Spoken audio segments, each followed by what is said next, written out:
Good afternoon, everyone. We have just finished the 6th meeting with President Aliyev and Prime Minister Pashinyan.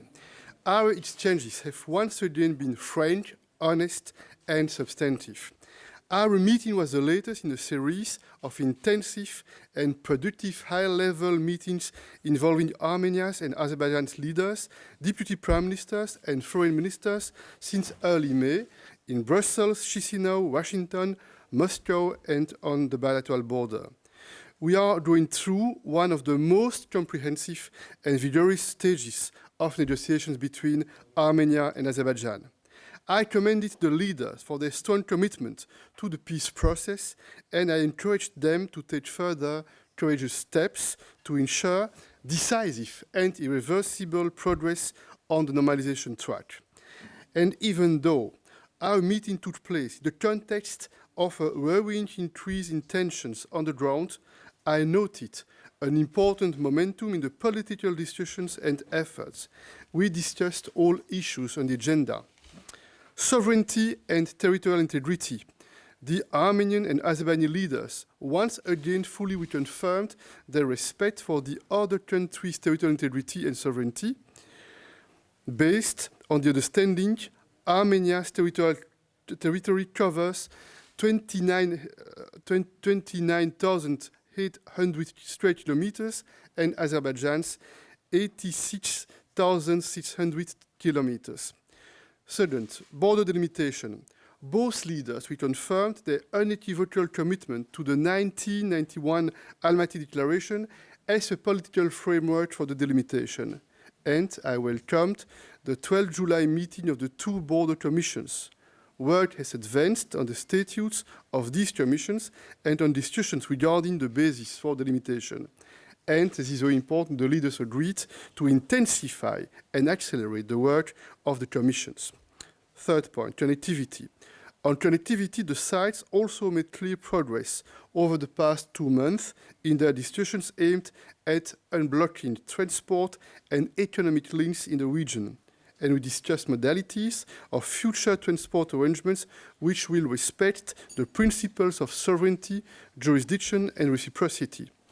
The construction of the railway connection should be undertaken forthwith. The EU would be ready to provide financial contribution. Some details still require clarification, but positions on this topic are now getting closer and options are being actively explored. Fourth point, humanitarian supplies.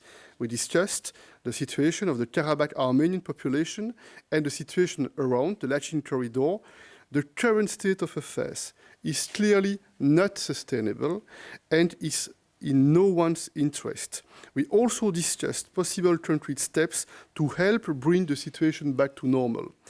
I emphasized the need to open the Lachin road. I also noted Azerbaijan's willingness to equally provide humanitarian supplies via Ardam. And I see both options as important, and I encourage the humanitarian deliveries from both sides to ensure the needs to the population are met. I also welcomed the resumption of medical evacuations by the ICRC. Fifth point, rights and security. The population on the ground needs reassurances, first and foremost regarding their rights and security. And in this context, I expressed the EU's encouragement to direct dialogue between Baku and representatives of Armenians living in the former Nagorno-Karabakh Autonomous Oblast. This dialogue should provide the much-needed confidence for all those involved. Sixth point, detainees. We equally discussed the issues of detainees, and the leaders confirmed their commitment to the gentleman's understanding that the release of soldiers who inadvertently crossed to the other side would be facilitated. And I advocated for the release by both sides of detainees.